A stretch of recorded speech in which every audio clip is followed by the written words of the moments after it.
Voilà. Oui, voilà. Alors, bonjour Vladimiro. Merci Bonjour. beaucoup d'être ici avec nous. Alors, je regarde un petit peu s'il y a des gens qui arrivent. Pour le moment, on est tous les deux. Donc, on va attendre un petit peu que les gens arrivent. Oui, c'est ça. On n'a pas Voilà. beaucoup d'expérience avec cette technologie, donc Non, voilà. Voilà. On essaye un peu de voir comment ça se passe. Et puis, c'est vrai que c'est mieux de ne pas trop avancer par rapport aux gens qui puissent mhm. un petit peu avoir les informations. Je vais peut-être commencer à partager quand même ma présentation. On fait comme ça. Mhm. Très bien. Et puis, on va voir si on a des gens qui nous rejoignent. Donc, on va parler ce soir du don d'ovocytes non anonyme au Portugal, puisque vous êtes le directeur de la clinique Ferticentro à Coimbra. Mhm. Et le but, donc, c'est de parler du don d'ovocytes, puisque c'est un traitement qui aide quand même beaucoup de gens. Les personnes, j'ai souvent des personnes qui s'adressent à moi pour savoir dans quel pays ou dans quelle clinique ils souhaitent aller pour le don d'ovocytes. Et c'est vrai que le choix d'avoir une donneuse qui soit anonyme ou non, c'est un critère, je pense, pour moi très important pour le choix de son pays et de la clinique. Moi, c'est quelque chose que toujours quand j'ai des personnes qui s'adressent à moi, pour moi, c'est déjà le premier. Je les informe d'abord de cette possibilité parce que c'est vrai que suivant où on se trouve, on a plus accès aux dons anonymes. Si on est en France, on a l'habitude que les dons soient anonymes. Donc c'est vrai que le don non anonyme, ça paraît être quelque chose d'étrange. Si on est en Suisse, on est plutôt habitué aux dons non anonymes puisque le don des spermatozoïdes est non anonyme. Je rappelle que le don d'ovocytes, par contre, est interdit en Suisse. Ça ne veut pas dire que les gens ne peuvent pas aller à l'étranger pour avoir recours à un don d'ovocytes, mais c'est juste qu'on ne peut pas avoir recours à un don d'ovocytes en Suisse. Donc c'est vrai que moi, je travaille principalement avec les couples de Suisse. J'ai aussi des couples de Français qui me demandent des informations ou qui passent par moi. Mais c'est vrai que quand vous m'avez contacté il y a à peu près un peu plus d'un an, j'étais très intéressée à en savoir plus sur votre clinique. Alors, votre clinique, parce que c'est vrai que c'est une des plus grosses cliniques au Portugal. Et c'est vrai que par rapport au Portugal, j'avoue que je ne connaissais pas en fait les cliniques de fertilité au Portugal. Et puis j'ai beaucoup appris avec vous. Puis on veut aujourd'hui avec ce webinaire un petit peu essayer de faire comprendre aux gens comment ça se passe la PMA au Portugal, comment ça se passe le don de vos sites non anonymes au Portugal, afin que les personnes puissent vraiment puissent décider en connaissance de cause. Vraiment, mon idée, c'est que pour moi, quand on doit faire un traitement à l'étranger, c'est important d'être informé sur tous les aspects de ce traitement et pouvoir décider vraiment en ayant tous les choix possibles et savoir quelles sont les possibilités. Donc, j'essaye maintenant de passer mon deuxième slide. J'ai fait un petit sommaire pour expliquer comment va se passer aujourd'hui la présentation. Donc, d'abord, je vais présenter rapidement Art Fertilité by Mafi parce que je ne fais pas beaucoup de webinaires et je pense que ça vaut la peine d'expliquer un petit peu ce que je fais. Ensuite, je vous proposerai, Vladimiro, de présenter Ferticentro, Mhm. notre clinique. Ensuite, alors si vous avez certaines questions qui me reviennent souvent de personnes qui me contactent et que je sais qui pourraient intéresser les gens qui sont avec nous aujourd'hui, je vous les poserai. Et ensuite, on fera une partie questions-réponses aux personnes qui sont avec nous aujourd'hui afin qu'elles puissent vraiment poser leurs questions. Donc, c'est un petit peu l'idée. Alors, justement, moi, j'aime bien commencer mes présentations avec une question.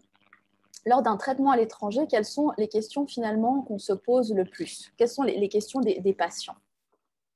Et alors, avec l'expérience, j'ai vu un petit peu que les questions principales... Oups, je suis passée trop vite. Mhm. Les questions principales sont en fait dans quel pays me rendre, quelle clinique choisir, si on sait dans quel pays, quelle clinique choisir, quelles options prendre, parce que c'est vrai que un traitement, normalement on sait à peu près quel traitement, après on est conseillé bien sûr par les médecins, mais il y a aussi des options qui sont possibles. quelles options vont être prendre et comment je peux maximiser mes chances de réussite de mon traitement. Donc ça, c'est les questions principales qui viennent. Je ne sais pas si on en discutera après si vous en voyez d'autres, mais je pense que ça résume pas mal le type de questions. Et justement, alors moi, je me présente, Adva Grunman, je suis consultante en fertilité et PMA et j'accompagne maintenant depuis 6 ans les couples et les femmes dans leur traitement de PMA à l'étranger, principalement. J'ai aussi cofondé des programmes qui s'appellent Fertiline et qui ont pour but de booster la fertilité, la santé et la santé des futurs enfants. Donc, c'est quelque chose que je propose aux couples, aux femmes que je suis, afin de potentialiser leur fertilité en vue de traitement pour augmenter les chances de réussite. Alors, ce n'est pas le sujet de la présentation aujourd'hui, mais je voulais quand même présenter un petit peu Fertiline. Alors, qu'est-ce que je fais vraiment pratiquement dans mon travail ? Déjà, je connais bien les législations de tous les pays, donc je peux répondre aux questions des gens. Je les informe justement sur les possibilités, sur les tarifs et les options de chaque pays, justement non anonyme, anonyme, comment ça se passe pour les choix, etc., etc. Ensuite, j'ai une sélection de cliniques de qualité que j'ai selon des critères bien définis. Je parlerai de ces critères plus tard et qui font que c'est vrai que quand quelqu'un vient vers moi, alors bien sûr, si cette personne a envie de travailler avec une clinique parce qu'elle a envie d'aller dans une clinique qu'elle a choisie, je l'accompagne. Mais si elle souhaite venir vers moi pour un choix, souvent je l'oriente vers une clinique que je connais parce que je sais que cette clinique a des bons, toujours bien sûr des bons résultats, mais aussi qu'elle correspond aux critères que je trouve importants. Et puis, avec ces cliniques, on en parlera aussi plus tard, je négocie des tarifs réduits et des options supplémentaires parce que mon but, c'est vraiment d'accompagner les gens au mieux et puis qu'ils puissent avoir des tarifs réduits. C'est des coopérations qui se font avec les cliniques. Donc, on essaye vraiment de faire au mieux pour les patients, pour qu'ils soient dans les meilleures conditions. Et ça passe aussi par des tarifs un petit peu moins élevés et des options qu'on discute ensemble. Et on parlera de ces options après, justement, avec FertiCentro. Ensuite, je prends en compte l'historique et les désirs des patients parce que ça, c'est aussi important. Qu'est-ce qui s'est passé avant ? Qu'est-ce qui a été mal vécu ? Quel parcours ils ont eu avant ? Parce que parfois, juste changer de clinique ou changer de traitement, ce n'est pas suffisant. C'est vrai que l'apprentissage m'a montré que c'est souvent aussi important de parler d'autres choses, de prendre en compte d'autres aspects du traitement. Alors, c'est aussi fait toujours par le médecin aussi, il va regarder l'historique. Mais c'est vrai que je prépare un petit peu en amont et puis souvent je dis au couple, voilà, ça serait des bonnes choses à dire au médecin. Ça, peut-être on va travailler. Et c'est vrai que j'ai une manière, avec Fertile dont je parlais tout à l'heure, une manière de prise en charge qui prend en compte un mode de vie fertile, c'est-à-dire réduction des perturbateurs endocriniens, la nutrition, les compléments alimentaires, etc., que les cliniques, pour le moment, ne sont pas encore dedans, mais on est en train de parler de collaboration justement pour cette prise en charge complémentaire en plus du traitement médical. Et puis, je les informe justement des différentes options, que ce soit dans les différentes cliniques ou même dans la clinique, parce qu'il y a différentes options dans la même clinique. Et puis, comme je le disais, on essaye de travailler en amont sur l'amélioration de la fertilité, donc la qualité des ovocytes si c'est une FIV, la qualité des spermatozoïdes, parce que quand on fait un don d'ovocytes, il ne faut pas oublier que quand même le sperme compte pour beaucoup, et puis ce n'est pas juste en passant au don d'ovocytes que ça peut s'arranger. Et puis le système immunitaire qui est aussi très important lors du don d'ovocytes.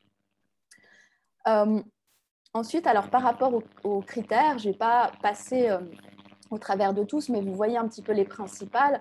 C'est vraiment que, donc, il y a les traitements, il y a les équipes, il y a l'établissement. C'est vrai que vraiment des traitements qui sont individualisés, personnalisés, pas où vous êtes un numéro, c'est important pour moi, où il n'y a pas de délai d'attente, des tarifs qui sont contrôlés, qui sont justifiés par ce qu'on va vous donner comme prestation. Des taux de réussite élevés, ça c'est une base on va dire, mais c'est vrai que c'est très difficile quand même de juger une clinique sur les taux de réussite parce que les taux de réussite peuvent être calculés de différentes manières. On peut avoir une clinique qui traite des patients qui ont des pathologies très lourdes qui peuvent baisser les taux de réussite, ces taux de réussite. Donc on ne peut pas juger vraiment une clinique par rapport à ces taux de réussite, mais par rapport à d'autres choses aussi. Au niveau de l'établissement, conformité avec la législation, utilisation des dernières techniques. On va parler justement de votre clinique, Vladimiro, pour l'utilisation des dernières techniques en la matière.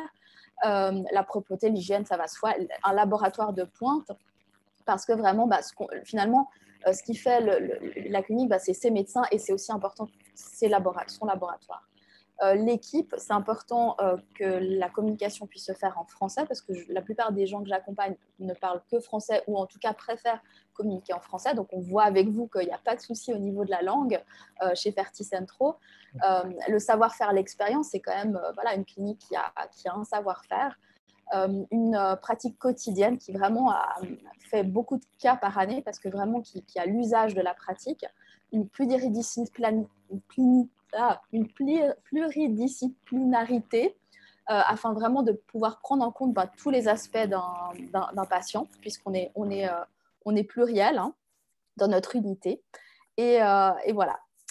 Au niveau notre partenariat, c'est vrai qu'on a commencé à travailler ensemble il y a un peu plus d'un an. Moi, je vous ai dit, pour moi, c'est très important la garantie de 2 embryons.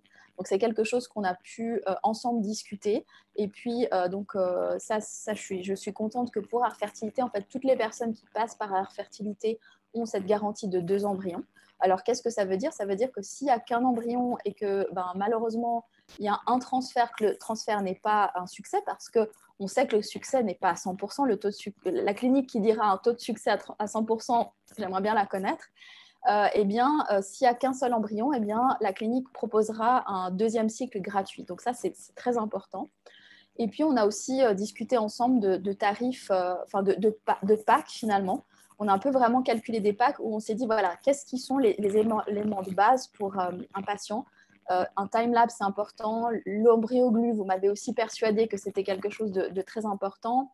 Le transport personnalisé, c'est vrai que vous êtes quand même à 2 heures, c'est ça, des aéroports et que c'est quand même à peu près 1h30. Voilà. 1h15 de l'aéroport de Porto, 1h45 de l'aéroport de Alors voilà, moi j'ai fait une moyenne, vous voyez. Donc c'est vrai que de pouvoir être accompagné, c'est quand même quelque chose d'important. Et puis donc voilà, des tarifs réduits aussi pour, alors aujourd'hui on parle du don d'ovocytes, mais aussi pour la FIV ITSI. Et comme ça, voilà, les personnes qui vont travailler avec nos deux, votre clinique et Art Fertilité, finalement auront le meilleur au meilleur tarif. Moi, c'est un petit peu ce que j'aime à dire. Voilà. Maintenant, je vous propose, alors je vais arrêter de partager ma présentation et je vous propose de partager la vôtre. Bon, bonjour Adva. Tout d'abord, merci de m'avoir invité. Pour moi, c'est un plaisir d'être ici, de pouvoir collaborer avec vous. Je voudrais juste dire que pour nous, en tant que clinique, c'est très important de travailler avec les fertility coaches, des personnes comme vous qui accompagnent les patientes dans ces démarches. On passe beaucoup de temps au téléphone avec les patientes en expliquant tout. Il y a parfois des choses qui pour nous sont très évidentes parce que ça fait part de notre quotidien. On le fait tous les jours. Et donc, mais parfois, bien sûr, pour les patientes qui sont tout d'abord très stressées, qui passent pour cette procédure, pour ce procès par la première fois dans sa vie, c'est tout un monde inconnu avec des choses qui ne sont pas très claires. Et donc, c'est très important d'avoir quelqu'un qui soit indépendante, qui peuvent donner un avis, qui connaît beaucoup de monde, qui connaît beaucoup les cliniques, les manières comme ils travaillent et qui soit là pour rassurer les patients, pour les aider s'il y a des soucis de communication. Donc, pour nous, c'est très important que les patientes passent pour vous. Et bien sûr, il y a des autres choses sur lesquelles vous travaillez qui optimisent beaucoup les conditions de succès pour nos traitements. Donc, un grand bravo pour vos initiatives et encore une fois, merci de m'avoir invité. Donc, par rapport à ma présentation, je vais essayer de partager l'écran. Je pense que vous le voyez maintenant, non? C'est bon? Bon, alors, la première, une des questions les plus importantes qu'on trouve quand on parle avec les patientes, quand on fait des webinaires, quand nous participons au congrès, c'est pourquoi est-ce que je devrais aller au Portugal? Il y a tellement de pays dans lesquels on peut faire des traitements avec dons, qu'il y a aussi des technologies les plus récentes, etc. Et donc, pourquoi le Portugal? Pourquoi pas l'Espagne, la République tchèque? Enfin, pourquoi? Bon, en effet, je vais vous parler un peu des choses, des raisons pour lesquelles nos patients préfèrent le Portugal. Bon, tout d'abord, la première raison, c'est la loi. Au Portugal, nous avons l'une des lois de la PMA les plus progressistes de l'Europe. C'est-à-dire, au Portugal, par exemple, les donneurs de gamètes ne sont pas anonymes. C'est-à-dire, soit les donneurs d'ovocytes, soit les donneurs de sperme ne sont pas anonymes. Et ça signifie qu'à l'âge de 18 ans, les enfants issus d'un don ont le droit d'accès à l'identité de son donneur ou de sa donneuse.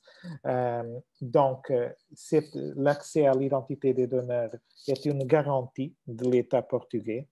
Cette information est gardée pendant 75 ans, pardon, 75 ans.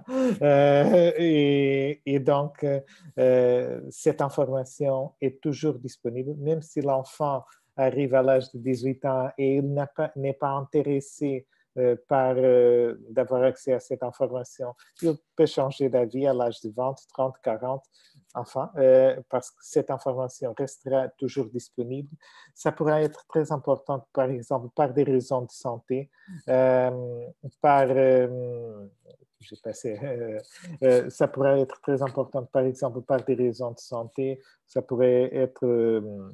et donc, au Portugal, nous avons cette transparence et aussi parce que ça donne aux cliniques une responsabilité, une responsabilité plus grande. C'est-à-dire, si vous allez dans un pays dont la loi préconise l'anonymat, il faut que vous faites confiance sur les personnes de la clinique qui vont choisir la donneuse, etc. Bien sûr, tout le monde fait son mieux, mais c'est toujours différent de savoir que la personne que nous choisissons va être révélée plus tard. Et dans ce cas, c'est une responsabilité augmentée. Et donc, c'est un peu, sinon, si on ne fait pas, si je dis que la donneuse a les yeux bleus et d'ici à 20 ans, la donneuse a les yeux marrons, ça ne sera pas bon. Donc, c'est un peu cette transparence du système portugais qui fait un peu la distinction. L'autre chose, c'est qu'au Portugal, aussi à cause de ce non-anonymat, nous avons un système très contrôlé. Chaque donneuse ne peut donner que 4 fois pendant toute sa vie, séparée par 3 mois entre chaque don, et chaque donneur de sperme ne peut contribuer pour des enfants que dans 8 familles. Et par ailleurs, et ça c'est aussi très important, le Portugal est l'un des rares destins de PMA dont le nombre de dons par donneur est contrôlé par l'État. Ici, par exemple, pour pouvoir commencer un cycle de dons, par exemple de dons d'ovocytes, il faut aller à la base de données de l'autorité portugaise de la PMA, du CNPMA, introduire le nombre de cartes d'identité de la donneuse ou le nombre de passeports si la donneuse n'est pas portugaise pour vérifier si elle est encore disponible pour donner. Ça va générer un code, c'est un code de don. Chaque donneuse ne peut donner que 4 fois pendant toute sa vie et donc c'est basé dans ce code qu'on peut commencer le traitement. Si on n'a pas ce code, on n'a pas le droit d'avancer avec le traitement et donc c'est comme ça qu'on sait qu'il n'y a pas un risque de que d'ici à 20 ans, 30 ans, on trouve que notre enfant a 20 ou 30 demi-sœurs ou demi-frères. Okay? donc c'est une garantie de contrôle et transparence. Une autre chose qui est aussi différente au Portugal, c'est que le dédommagement au donneur est aussi très clair. C'est fixé dans la loi. C'est la même valeur pour tous les centres de PMA publics et privés. Et chaque donneuse d'ovocytes reçoit 878 euros pour le don, lorsqu'un donneur de sperme reçoit 44 euros pour chaque recueil. Les paiements sont faits par virement bancaire, les donneurs signent un reçu. Encore une fois, tout est très transparent. Nous sommes audités et inspectionnés par rapport à ça. Et donc, il n'y a pas de question. C'est ça le montant que c'est payé au donneur. Il n'y a pas... c'est-à-dire, ça, c'est pas variable, ça, c'est pas payé en espèces. Donc, c'est très clair et très transparent. Donc, c'est un peu cette question du risque de consanguinité. Par exemple, il y a quelques années, on a le cas de ce monsieur du Pays-Bas qui a été très, très connu parce que il y a 6 ans, il avait 106 enfants connus parce qu'il a donné son sperme un peu partout. Et donc, bien sûr, s'il donne en Espagne, en Suisse, en Allemagne, au Portugal, en France, etc., on aura ce risque. Même si on sait qu'au niveau national, au moins, ça, c'est plus contrôlé. Bon. Par ailleurs, ce type de système assure que les données sont traitées d'une façon digne, que sa santé est protégée, donc il n'y a pas de personnes qui donnent tous les mois. Et bien sûr, personne ne souhaite savoir que la naissance de son enfant a causé des problèmes de santé, des soucis à la donneuse. Bon. Il y a une autre chose par rapport à l'anonymat, c'est qu'actuellement, aujourd'hui, ça c'est déjà possible, avec les banques d'ADN qui existent au niveau international, vous payez 50, 80 euros, je ne sais pas, 100 euros, mais moins que 100 euros. Et vous pouvez envoyer votre DNA pour une base de données de DNA d'ADN, pardon, et vous pouvez recevoir comme réponse, vous avez 35 cousins et 20 demi-frères enregistrés, souhaitez-vous entrer en contact avec ces personnes? C'est inévitable, ok? Et donc, actuellement, avec ces banques d'ADN qui existent déjà, les donneurs anonymes n'existent pas. Parfois, c'est suffisant que 2 des cousins du donneur donnent son ADN pour cette base de données et le donneur est découvert. Et donc, on va voir, ça se passe déjà. Par exemple, en France, il y a une association qui se dédie à identifier des donneurs grâce aux tests d'ADN. De cette manière, ils ont déjà découvert 37 donneurs, 186 demi-frères ou demi-sœurs. Et donc, la différence, c'est que quand le donneur n'est pas anonyme, ça, c'est une personne qui a été d'accord pour que son identité soit révélée. C'est une personne qui a été bien conseillée, qui a une consultation avec un psychologue, qui a été d'accord, qui est au courant, qui sait que ça peut arriver lorsque, si le donneur pense être anonyme, au moment où il y a quelqu'un qui batte à sa porte, qu'il envoie un message par Facebook disant « Je suis votre enfant », ça pourra causer des problèmes dans sa vie, ça pourra interférer avec ce qu'il pensait dans sa vie.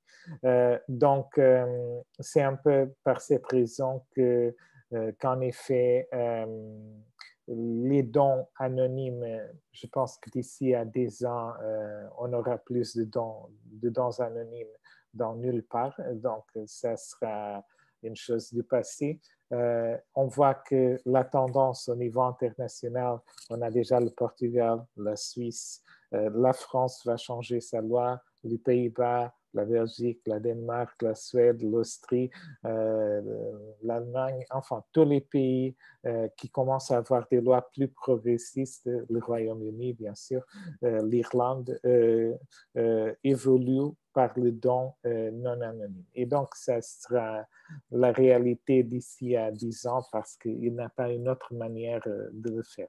En effet, même le Parlement, le Conseil de l'Europe, pardon, ils ont même publié une recommandation aux États membres de l'Union européenne de renoncer à l'anonymat pour tous les dons futurs de gamètes. Parce qu'il reconnaît que le droit d'accès aux origines est un droit universel. Bon, encore une fois, pourquoi le Portugal? Ça, c'est pas seulement la loi. La loi est une chose, bien sûr, qui est importante, mais ici au Portugal, nous sommes aussi l'un des pays dont la PMA est plus avancée. Par exemple, à notre clinique, nous avons l'embryoscope depuis 7 ans.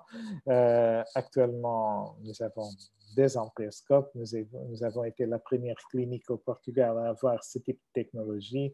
Nous avons été dans les premières cliniques au niveau européen à l'avoir.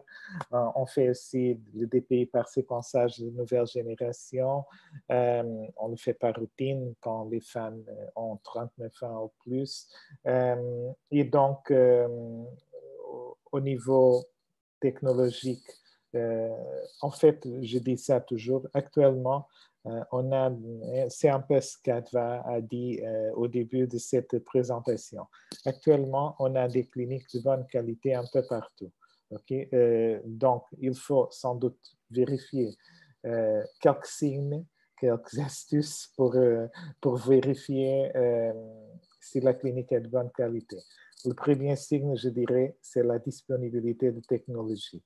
Actuellement, toutes les cliniques devront avoir un système time-lapse. Sans le time-lapse, soit l'embryoscope, soit quelque chose d'autre, c'est le passé. Il n'y a pas de raison pour ne l'utiliser pas. C'est un développement indiscutible, je dirais. L'autre chose, c'est le séquençage de le DPI par séquençage de nouvelle génération.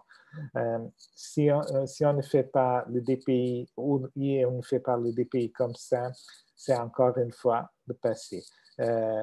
Ça, sont comme les minimums pour pouvoir être considéré comme une clinique de bonne qualité. Et bien sûr, ensuite, il y a des autres choses. Il faut que, par exemple, on a la possibilité de tester les donneurs pour des maladies génétiques récessives. Ce n'est pas une chose que nous recommandons comme première ligne parce que ça peut ouvrir une boîte de Pandora, mais c'est quand même quelque chose qui est disponible pour certaines patientes, pas pour tout le monde. Si vous le souhaitez, on peut le discuter d'une façon plus détaillée.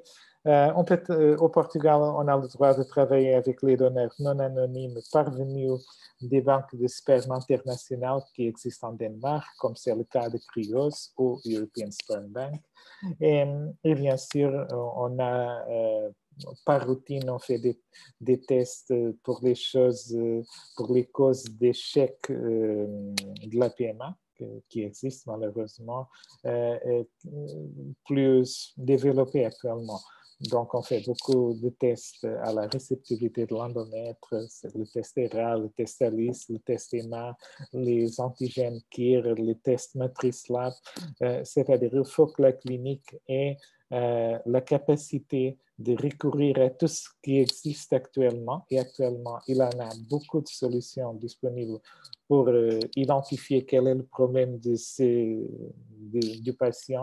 Donc, c'est-à-dire qu'il faut qu'une clinique ne soit pas une usine de faire des traitements parce qu'au niveau technique, c'est très facile de stimuler une jeune femme, une donneuse, de féconder ses ovocytes avec le sperme d'un monsieur qui probablement n'est pas anonyme, avoir des embryons, que probablement n'est pas infertile, pardon, créer les embryons, faire le transfert embryonnaire c'est-à-dire c'est le plus facile.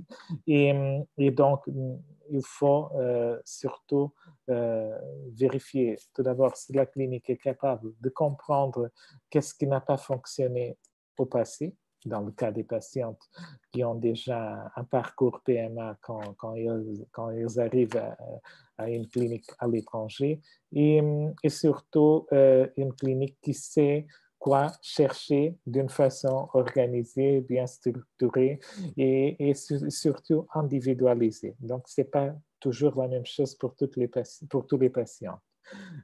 Bon, bien sûr, nous avons cette relation très proche avec la Suisse. Je pense qu'il y a autant de Portugais en Suisse qu'au Portugal. Et donc, notre relation a toujours été plus proche. À Ferticentro, nous avons une équipe francophone assez significative. Nous avons 19 personnes entre médecins, infirmiers, coordinatrices de traitement, enfin, que tout le monde qui parle français. Donc, c'est possible d'assurer un parcours totalement en français pour des patients étrangers, soit au niveau des documents, soit au niveau des appels téléphoniques. Donc, si le français est votre langue mère, nous avons, c'est-à-dire notre clinique est très concentrée sur le monde francophone et donc c'est comme ça que nous avons trouvé Adva et voilà, c'est ça. Merci. Bon, et je vais arrêter mon partage et voilà. Ouais, il faut que je me remette, il faut que je remette ma voix, voilà. Okay. Merci beaucoup Vladimiro pour cette présentation.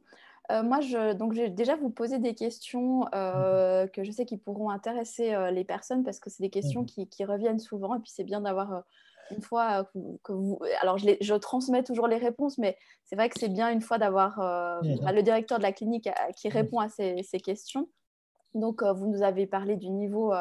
de la médecine au Portugal qui est identique au niveau qu'on peut avoir en Espagne, en République tchèque, et que finalement, vraiment, on va dire que la grosse différence par rapport au don d'ovocytes, c'est le non-anonymat, et qui est quand même quelque chose de très important actuellement, puisque on va vers un anonymat un peu partout dans tous les pays, et que d'ici quelques années, ça sera un peu compliqué.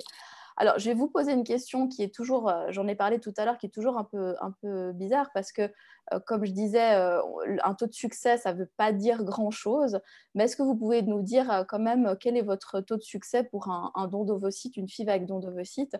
Alors, je ne sais pas si vous voulez calculer par transfert, par cycle, comment ça se passe? Bon, donc pour vous répondre directement, le taux de succès d'une FIV avec don d'ovocytes, okay, je pense que c'est le cas, ça va être toujours entre 60 et 70%. Bien sûr, nous sommes capables d'isoler des groupes de patientes qui ont 80%, mais nous sommes aussi capables d'isoler des groupes de patientes qui ont 5 ou 10%, ou peut-être 2-3%. Donc, il faut, et bien sûr, je parle du taux de succès par transfert embryonnaire. Quelle est donc la différence? Même si vous, et ça, c'est la même chose partout. Okay? Si vous cherchez les statistiques aux États-Unis, en Espagne, au Portugal, au Royaume-Uni, au niveau européen, vous verrez que le taux de réussite du don d'ovocytes est toujours de 60 à 70%, avec des différences particulières qui dépendent plus des facteurs spécifiques de chaque patiente que de la technique, parce qu'au niveau technique, ça c'est la méthode la plus facile pour les cliniques. Parce que normalement, on ne travaille pas, bon, les ovocytes ne viennent pas d'une personne qui soit infertile, bien au contraire, les donneuses sont choisies et sélectionnées en fonction, tout d'abord parce qu'elles n'ont pas de problèmes de santé, parce qu'elles ont une fertilité supérieure à la moyenne. Et donc, nous avons des jeunes femmes qui sont sélectionnées à cause de sa fertilité. Et donc, ça dépend du facteur masculin, que n'affecte que 50% des patientes et parfois n'est pas aussi significatif, et bien sûr des conditions utérines. Donc, c'est normal d'avoir ce type de pourcentage. Bien sûr, ça dépend aussi de la manière comme vous voyez la statistique. Si vous transférez soit un embryon à 100 personnes d'ovocytes, on sait qu'on aura 60 personnes qui sont enceintes et 40 qui ne sont pas enceintes. Si nous transférons un deuxième embryon aux 40 personnes qui n'ont pas tombé enceintes à la première fois, on restera avec 24 qui tombent enceintes et 16 qui ne tombent pas enceintes. Si nous transférons un troisième embryon, on aura 9 personnes qui tombent enceintes et 7 qui resteront sans grossesse. On peut parler d'une probabilité de grossesse cumulative de 93%, 93%, mais bien sûr, c'est toujours 60%. Okay? Donc, les statistiques sont très faciles à manipuler et donc ça dépend toujours de la manière comment on regarde les choses. Je pense que 60%, disons, est l'habituel et le minimum. Et par rapport aux autres facteurs de pronostic, ça dépend beaucoup d'une femme à l'autre. Qu'est-ce qui se passe? Allô? Vous m'entendez, Adva? On a perdu la connexion. Adva, je vous écoute. Ah, ok, vous m'avez entendu? Voilà. Oui, non, on vous a perdu quelques secondes. Est-ce que la connexion Internet n'est pas stable? Alors, est-ce que c'est moi? Voilà. Bon. Ça va. Non, c'est ça peut-être va? de mon côté. Oui, ça a l'air d'être OK. OK, voilà. Bon, très bien. Donc, vous nous expliquez voilà, que le taux de succès, il peut être très variable selon comment on le calcule et aussi selon, vous parliez du terrain justement qui peut varier d'une personne à l'autre. Exactement. Voilà. Il y a donc des personnes qui ont un pronostic plus favorable. Imaginez, si une femme a déjà une histoire opératoire, si elle a, par exemple, un endomètre plus fin, ou si son mari a, par exemple, une cryptozoospermie, c'est-à-dire très peu de spermatozoïdes avec des anomalies morphologiques, le pronostic va sans doute être pire.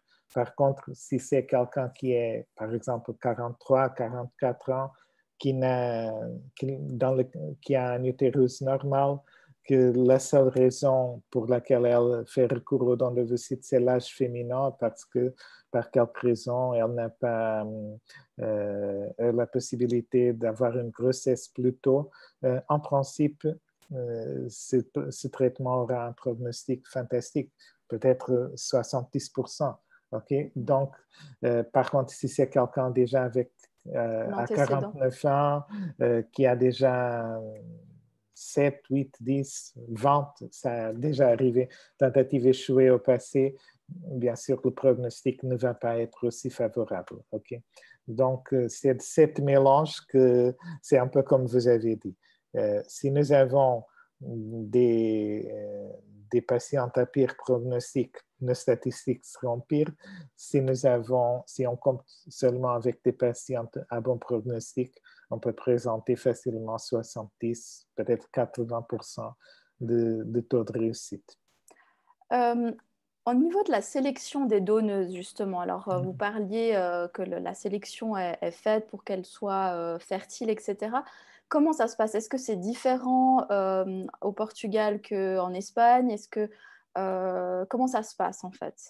Et aussi, est-ce qu'elles sont portugaises? Vous avez des personnes qui viennent d'ailleurs? Enfin, expliquez-nous un petit peu. Bon, donc, tout d'abord, selon notre loi, on peut avoir des donneuses. C'est pas obligatoire que les donneuses soient portugaises. Okay? Les donneuses devront avoir entre 18 à 34 ans.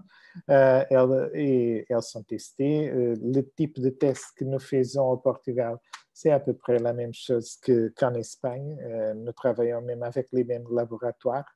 Et donc, je pense que sur le point de vue médicales, cliniques, des tests de dépistage de maladies génétiques, des maladies infectieuses, de l'évaluation générale de la santé des donneuses, c'est exactement la même chose parce que nous travaillons avec exactement les mêmes laboratoires que nos collègues espagnols. Au niveau de la sélection des caractéristiques des donneuses, ici, nous sommes, comme les donneuses ne sont pas anonymes, on peut partager un peu plus d'informations. À Ferticentro, exemple classique, donc nous avons des donneuses avec un profil basique et un profil plus complet. Ce sont les donneuses les plus récentes déjà après l'altération de la loi pour le non-anonymat. Donc, une donneuse avec un profil classique, je peux vous dire, la donneuse 1, 2, 3, 4, elle est, exemple complètement aléatoire, elle est 22 ans, son groupe sanguin est A+, elle est caucasienne, origine portugaise, 1,65 m, elle est blonde, aux yeux marrons, sa peau est claire, elle étude pharmacie, etc. On n'a pas le droit de partager une photo, et donc ça c'est le profil basique. Ce type d'information est toujours disponible pour toutes les donneuses. Pour les donneuses qui ont un profil plus complet, on peut donner des informations non identifiantes sur la donneuse. C'est-à-dire, on peut dire si elle joue le piano, si elle fait du sport, quel est son film préféré, enfin, ce type de choses un peu plus personnelles, combien de frères et de sœurs est-ce qu'elle a dans sa famille, si elle a voyagé par l'Australie et l'Afrique du Sud, enfin, ce type de choses est aussi ce type d'information et même au niveau plus psychologique, si elle est une personne plus dédiée aux études, si elle est quelqu'un qui préfère d'aller à la disco, ce genre de choses, ça, on peut le partager parce que c'est le profil psychologique, parce que nous travaillons beaucoup sur ce sujet. C'est très important que la personne qui va recevoir les ovocytes soit complètement en paix avec sa décision de recourir aux dons. C'est pas une option, c'est quelque chose d'inévitable parce que c'est soit le don d'ovocytes, soit c'est la seule solution, c'est pas une option préférentielle, mais en même temps, il faut tout faire pour que ça soit le plus accepté possible. Et donc, c'est pour travailler dans cette liaison de la donneuse à la receveuse pour que la receveuse puisse être en paix avec la décision, avec ce qui va se passer dans sa famille. C'est une décision très importante qui va affecter le reste de sa vie. Et donc, c'est très important de travailler ce côté psychologique. Nous avons une psychologue qui prépare ce type de profil exactement pour que les patientes se sentent plus rassurées. À Ferticentro, nous avons pris la décision, au moins jusqu'à maintenant, de ne pas travailler avec le type de software où on scanne le visage, oui, reconnaissance faciale. Exactement. Nous avons essayé pas mal de systèmes. Sincèrement, nous ne sommes pas contents avec aucune des solutions que nous avons essayées. Et surtout, comme si les dons ne sont pas anonymes, on dit toujours, on dit toujours aux patients, je vais faire ce choix.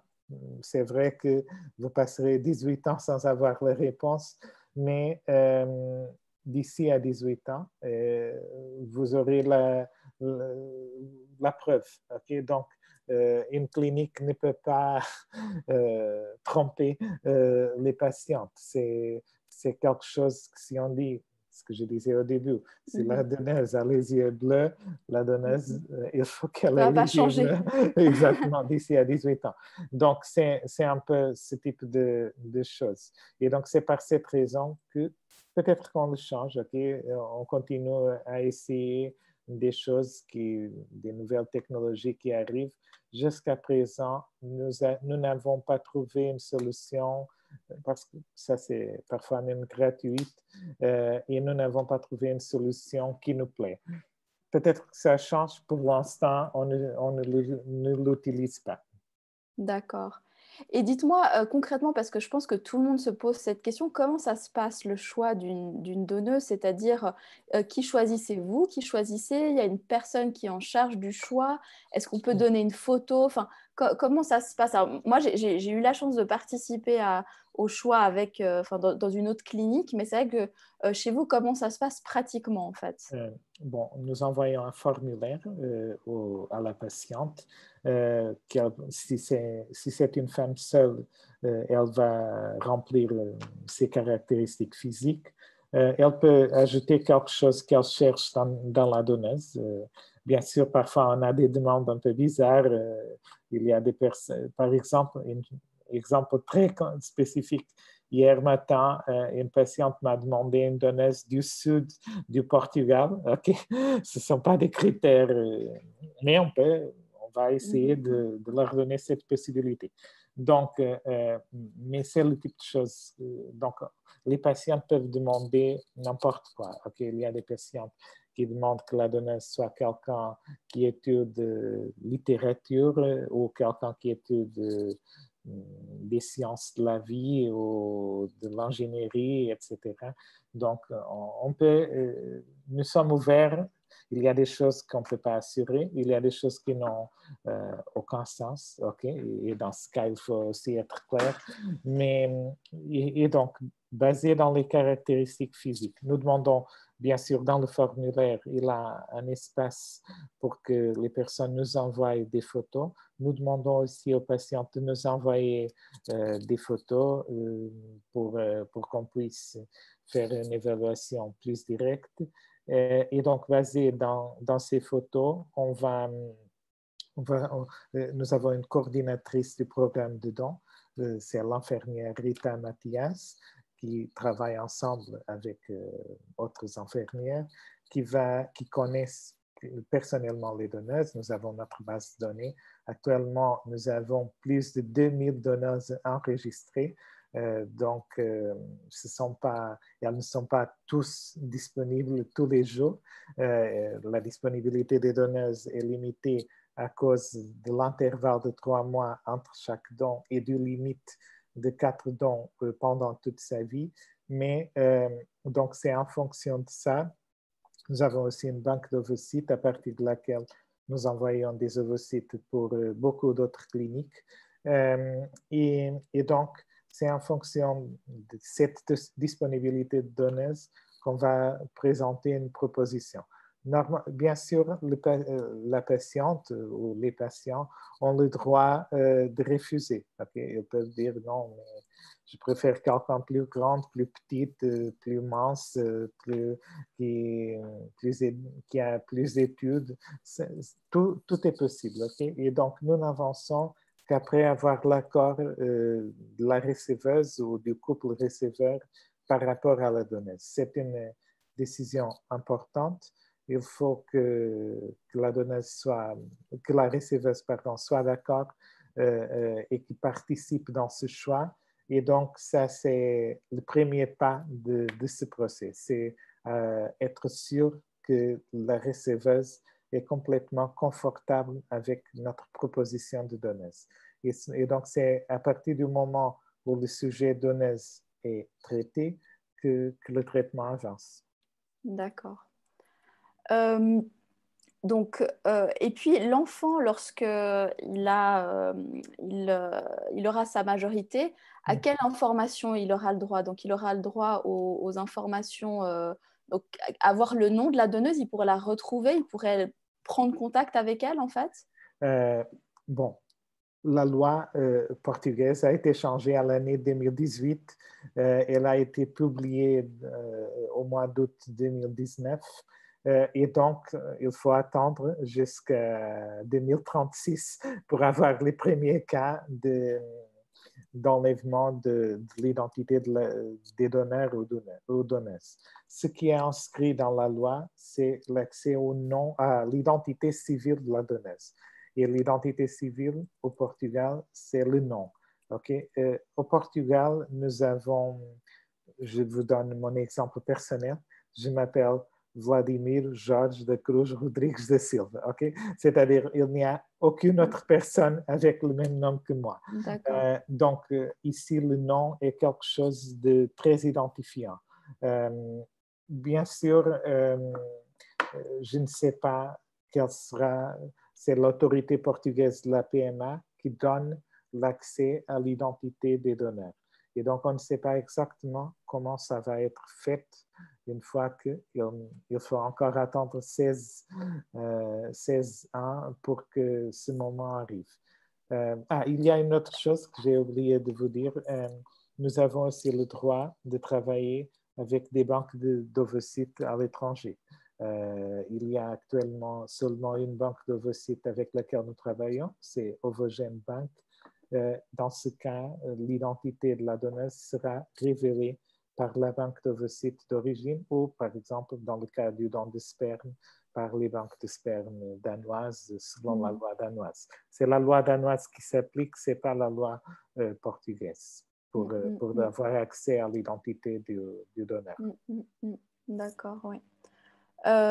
Ok, donc bon, c'est encore de la musique d'avenir parce que c'est vrai qu'il n'y a pas eu encore le cas vu que c'est un changement de loi qui est récent et on verra effectivement qu'est-ce que ça voudra dire.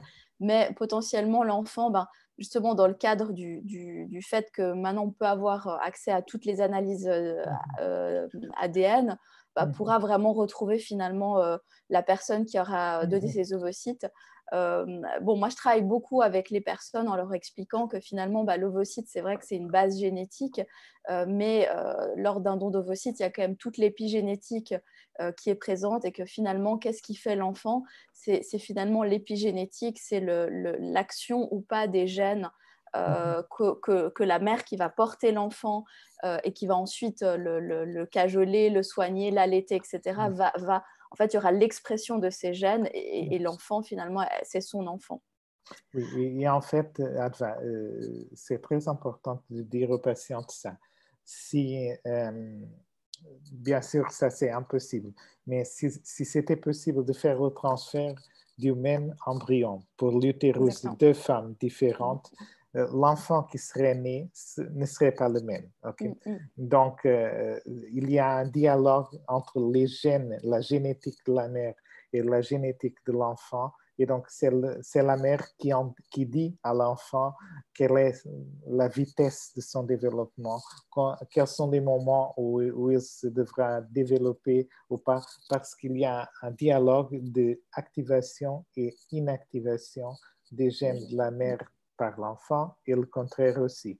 Donc, c'est-à-dire le rôle de la personne qui porte la grossesse, même si l'ovocyte est venu d'une autre personne, est très importante et est vraiment décisif pour déterminer qu'est-ce que va être l'enfant.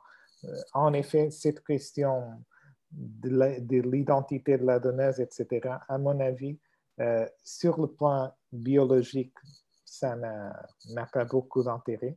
Okay? C'est quelque chose qui est important par des raisons de santé. S'il s'avère nécessaire de contacter la donneuse. Bien sûr, il y a des pays qui pratiquent l'anonymat, qui ont un système d'accès, mais c'est différent quand même.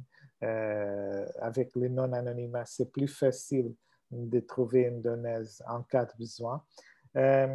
C'est important d'avoir un contrôle, que ça soit fait par l'État. Ça ne devra être fait par des cliniques, soit privées, soit publiques.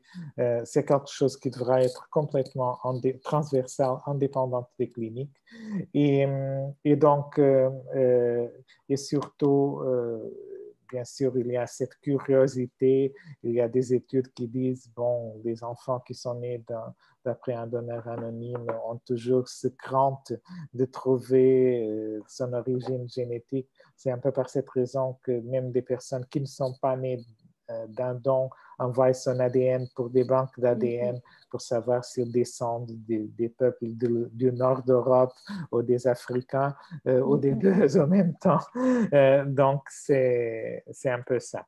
Mais voilà, c'est ce que... il faut respecter ce désir et donc, mais n'oublions pas que le don est une chose qui sert de base à la concrétisation d'un projet famille qui n'a rien à voir avec le donneur. Le donneur, c'est un détail de tout C'est un ce projet. accessoire, c'est un moyen d'arriver finalement à ce qu'on souhaite, tout à fait. Alors, là, moi, je suis arrivée un petit peu au bout. Alors, peut-être j'aurai d'autres questions au moment où vous répondez, mais on a déjà une question d'une personne qui demande, en fait, et ça, c'est vrai que c'est important en ce moment, comment ça se passe actuellement au Portugal par rapport au Covid. Bon, voilà, sachant que c'est un petit peu la catastrophe un peu partout, mais disons, Oui.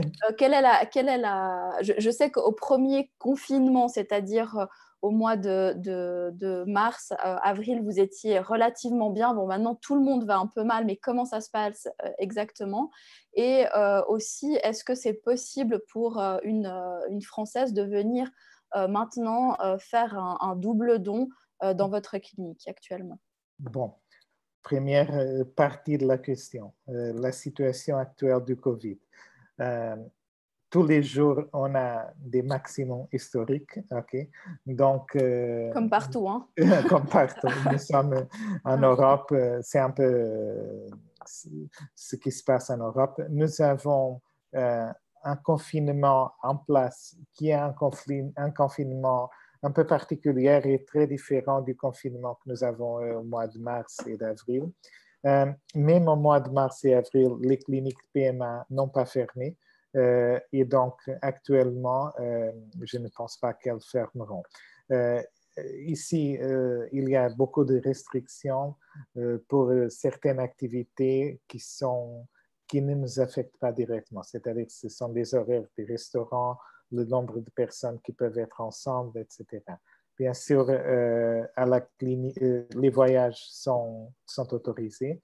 Les déplacements sont aussi autorisés. Même si on donne des attestations, soit pour que les patientes puissent sortir de son pays d'origine, soit dans le cas où quelque chose change entre-temps, et on a vu que ça peut changer d'un jour à l'autre, mais si quelque chose change entre-temps, avec nos attestations, même au mois de mars et au mois d'avril, il a été toujours autorisé aux patientes de venir aux établissements de santé. Donc, les raisons de santé, ce sont des raisons acceptées comme exception pour pouvoir voyager.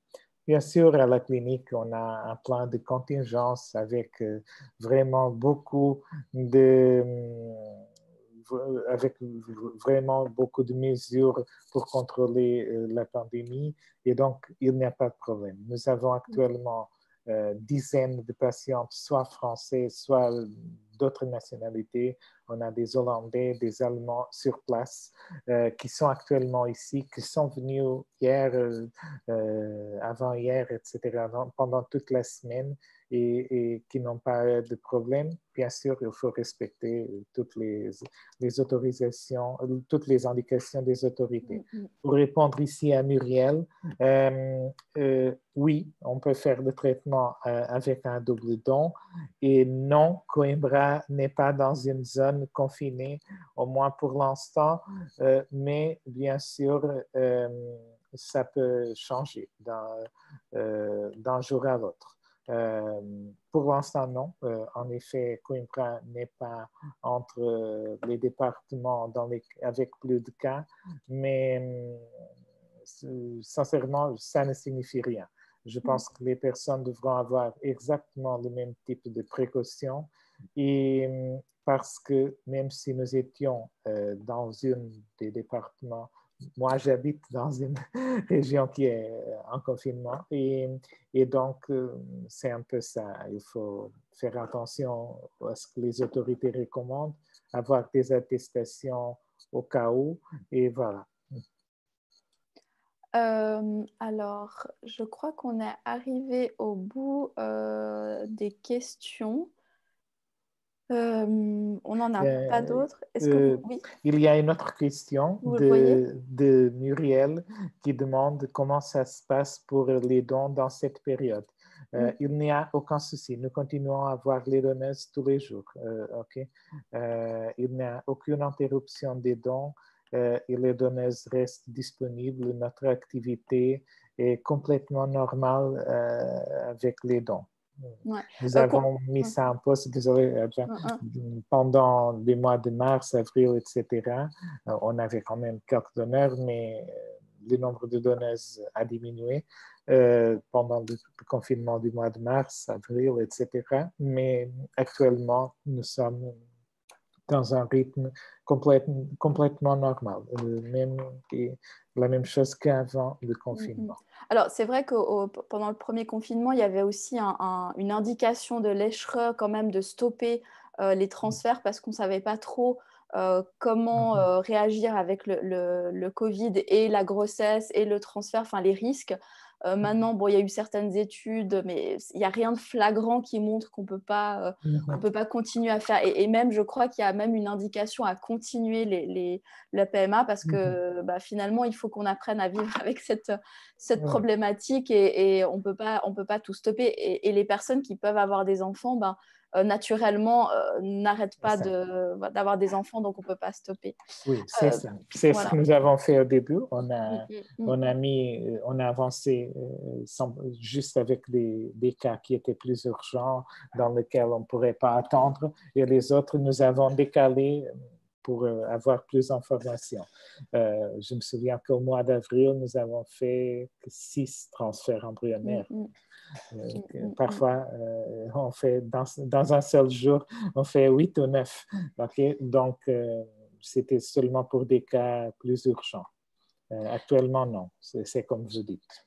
Moi, j'avais encore une question. Alors, c'est une question qui me revient parce que c'est vrai que c'était une des questions que je vous ai posées au tout départ. C'était, est-ce qu'il y a eu moins de donneuses, vous êtes passé à cette loi de non-anonymat, est-ce que vous n'avez pas une baisse dans les... Je me rappelle votre réponse, mais vous allez nous le raconter, une baisse du nombre de donneuses parce que justement, il y avait le non-anonymat. Que pensent les donneuses justement du non-anonymat? Est-ce que ça leur fait peur?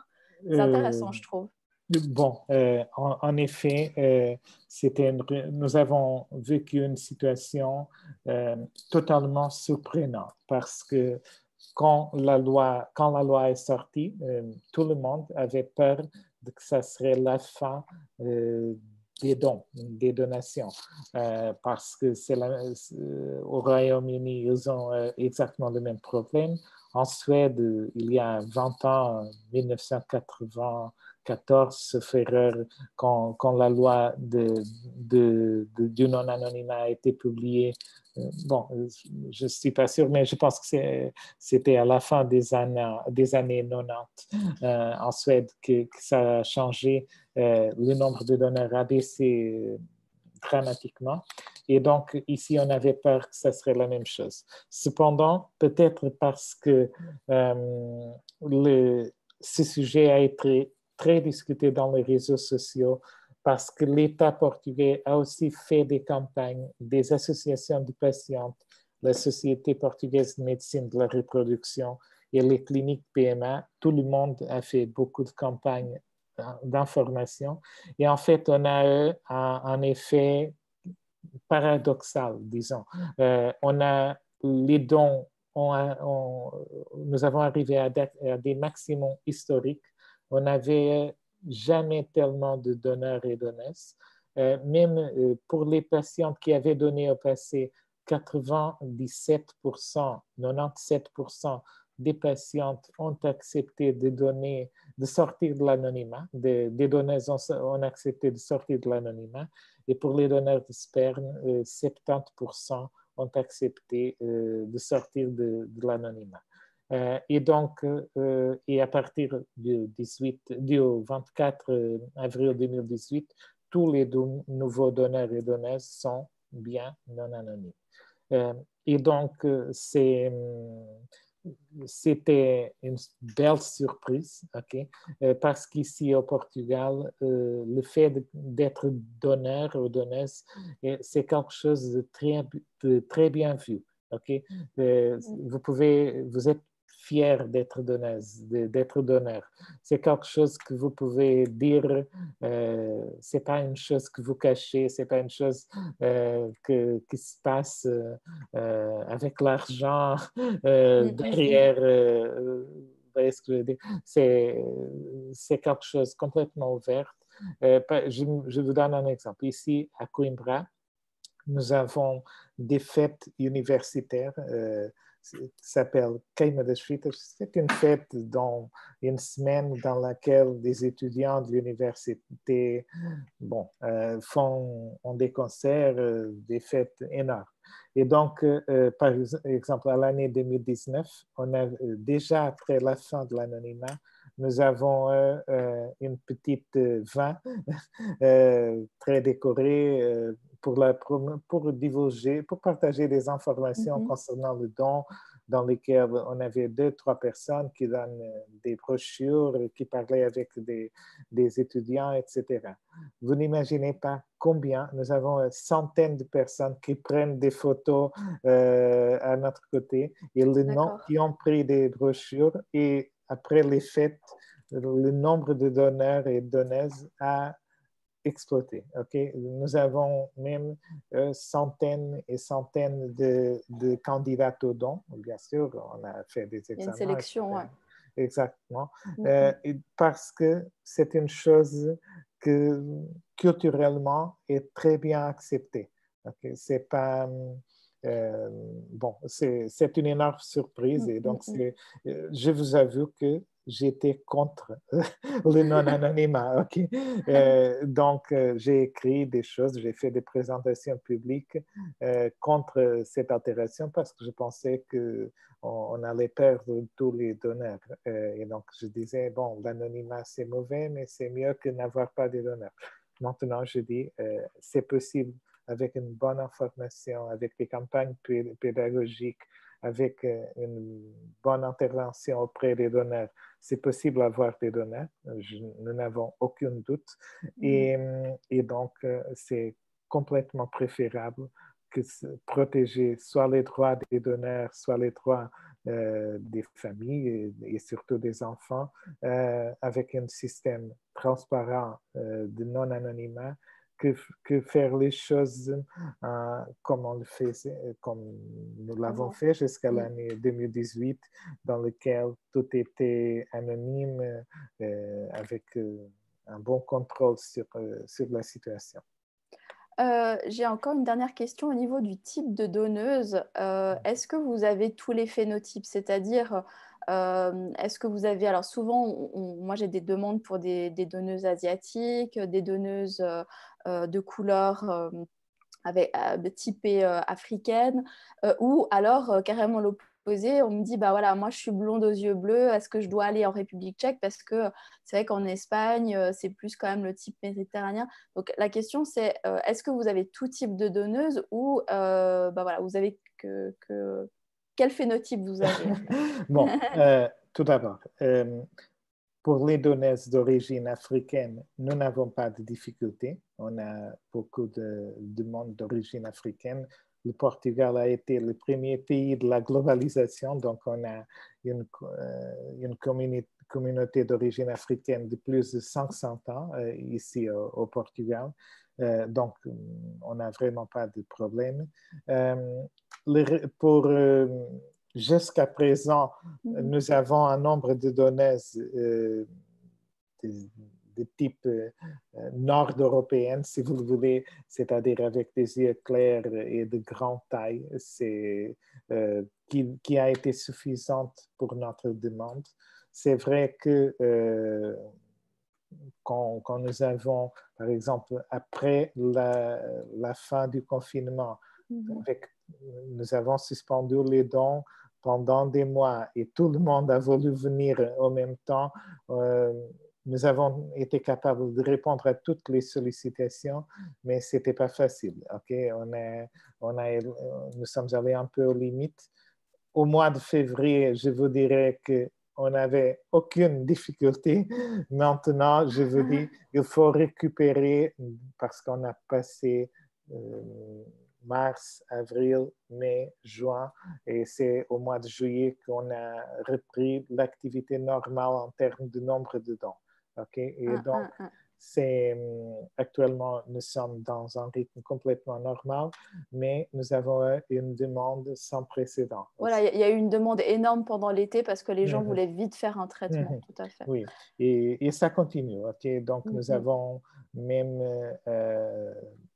nous sommes avec vraiment beaucoup de patientes. Je pense que dans 2, 3, 4 mois, nous serons à nouveau au niveau de février en termes de disponibilité de donneurs. Mais pour l'instant, ça va. Bien sûr, les Portugais sont comme moi. Okay? Je suis un Portugais typique. Alors, donc moi, je voulais juste conclure parce que là, on a déjà dépassé l'heure, donc on ne veut pas faire des webinaires trop longs parce qu'après, c'est difficile pour les regarder. Juste dire, en fait, comment ça se passe pratiquement si quelqu'un souhaite, bon, déjà aller dans votre clinique, vous êtes quelqu'un de très accessible. Je sais que par rapport à toutes les personnes que j'envoie, vous prenez le temps de discuter avec toutes les personnes, de voir vraiment le cas, donc c'est très agréable. Si vous voulez bénéficier des tarifs réduits ou des accords qu'on a pris en compte, donc je le rappelle, c'était des embryons, une garantie d'embryon. Hein. Eh bien, alors tout simplement, passez par moi, puis ensuite vous prenez contact avec Vladimir ou alors le contraire, vous pouvez d'abord prendre contact avec vous et puis ensuite me dire voilà, j'ai vu le webinaire, je souhaite bénéficier de ce tarif. Est-ce que vous pouvez me dire comment on peut faire? Donc n'hésitez pas à me contacter donc, sur le site et puis Vladimir aussi sur le site de Ferticentro. Je crois qu'entre-temps, on a eu encore une question. Voilà. C'est quand même...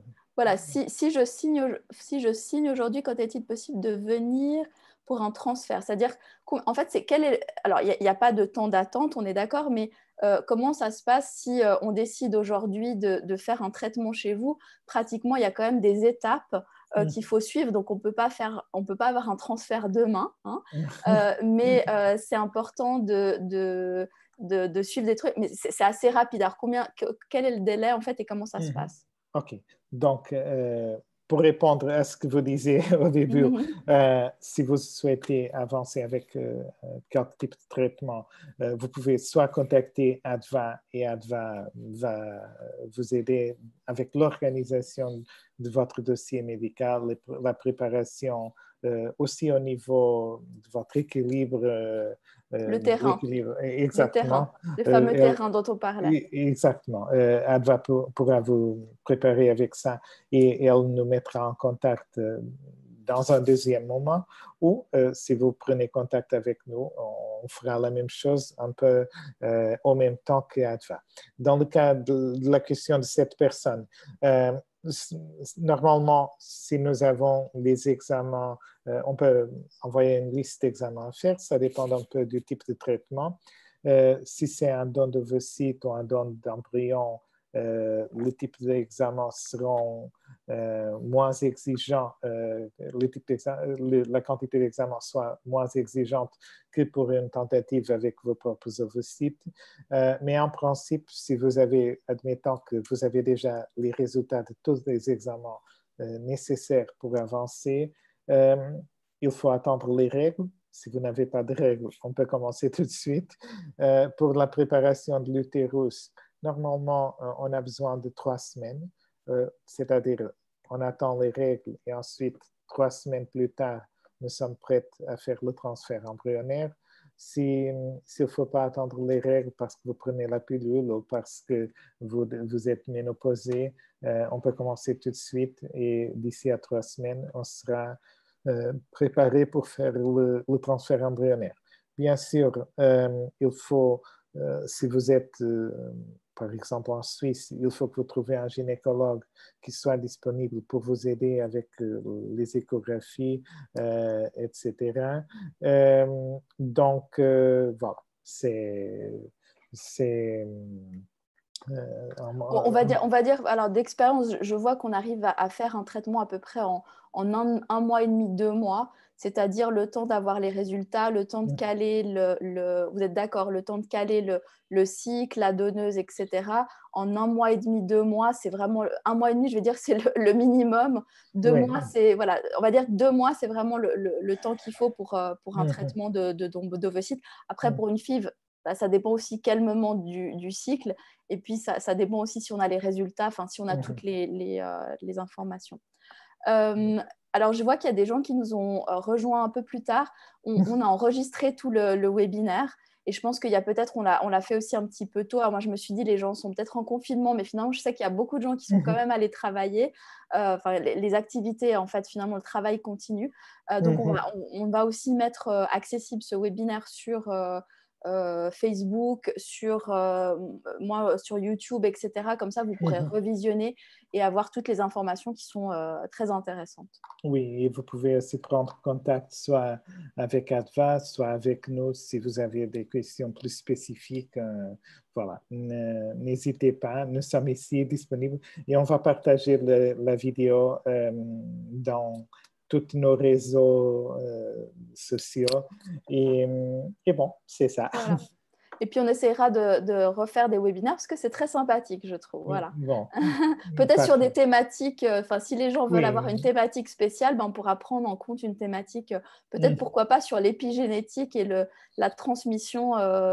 Je trouve que c'est un sujet qui est intéressant de parler justement de qu'est-ce qui est transmis à l'enfant quand on utilise un don. Parce que vous êtes spécialiste, vous n'êtes pas spécialiste, vous connaissez beaucoup en génétique. Ça, je sais, parce qu'on a eu déjà des conversations ensemble.